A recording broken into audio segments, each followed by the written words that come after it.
आप सुन रहे हैं मतलबी कहानियां मेरे यानी अमित के साथ। जी हां, लघु कथाओं वाला पॉडकास्ट। और आज की लघु कथा है यादों का झरोखा, जिसे लिखा है अरविना गहलोत जी ने। आज हमने अपनी यादों का झरोखा खोला तो यादों की किताब के पन्ने फड़फड़ाए और ले गए 20 बरस पहले, जहां दोस्त की यादें हमारे दिल में ऐसे महफूज थीं जैसे कोई बंद संदूकची में कोई कीमती सामान, जिसे हम बीच बीच में खोलकर निहार कर प्यार से दुलार कर वापस अपनी जगह रख देते हैं। आज फिर से संदूकची से दोस्त की यादें निकल आईं। तब हम कक्षा 1 के विद्यार्थी थे। स्कूल के बाहर एक सरकारी नल था। नल के पास ही हमारा दोस्त खड़ा था। स्कूल में घुसते ही हमने दूर से हाथ हिलाकर थोड़ी देर में आने का वादा कर अपनी कक्षा में सबसे आगे बिछी टाट पट्टी पर बैठ गए। कुछ ही देर में मुखिया बहन जी ने कक्षा में प्रवेश किया।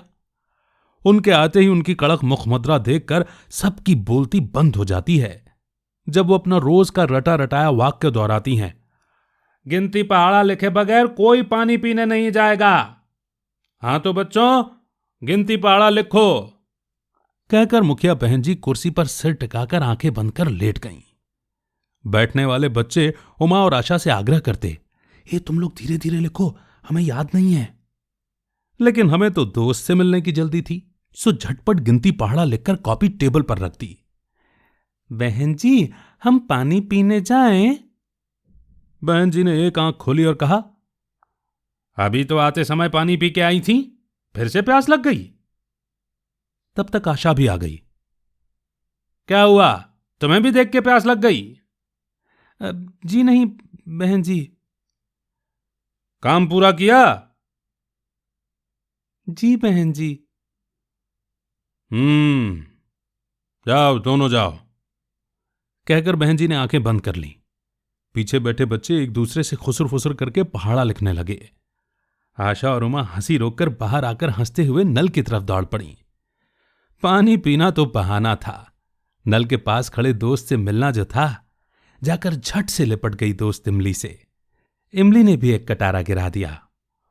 ओ दोस्त, एक से क्या होगा, सबको देना है। जोर से हवा चली और ढेर सारी इमली गिर गई। उमा ने दोस्त को गले लगाकर कान में कहा, धन्यवाद दोस्त, मुझे इसी तरह रोज इमली देना, मैं सब लड़कियों को बांट दूंगी। उमा जल्दी करो वरना बहन जी नाराज हो जाएंगी। अच्छा दोस्त, चलते हैं। आशा और उमा जब कक्षा में पहुंची तो देखा बहन जी की आंखें बंद हैं।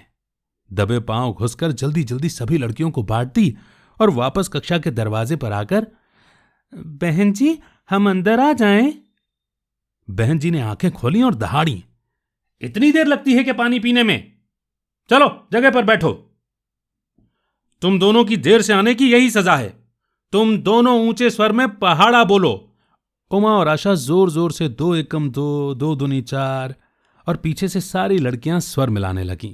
तभी छुट्टी की घंटी बज गई। उमा और आशा घर जाने के लिए निकली। दोस्त इमली ने उन्हें अपनी डाल हिलाकर विदा दी। वो दोनों भी पीछे मुड़ मुड़ कर प्रेम भरी निगाहों से देखती हुई, हाथ हिलाती हुई घर की ओर चलती। बस इसी मोड़ पर यह लघु कथा यहीं पर समाप्त हो जाती है और बचपन की यादें दिला जाती है ना? कैसी लगी आपको ये लघु कथा? आप चाहें तो डायरेक्ट इंस्टाग्राम पे मैसेज करके मुझे बता सकते हैं। दूसरे पॉडकास्ट भी सब्सक्राइब कर सकते हैं और सबसे जरूरी बात कि टेलीग्राम चैनल जरूर ज्वाइन कर लीजिए ताकि आपको हर अपडेट मिलता रहे। और हां, चैनल को सब्सक्राइब करना बिल्कुल भी मत भूलिएगा। Thank you so much. Amit का नमस्कार। जय हिंद, जय भारत।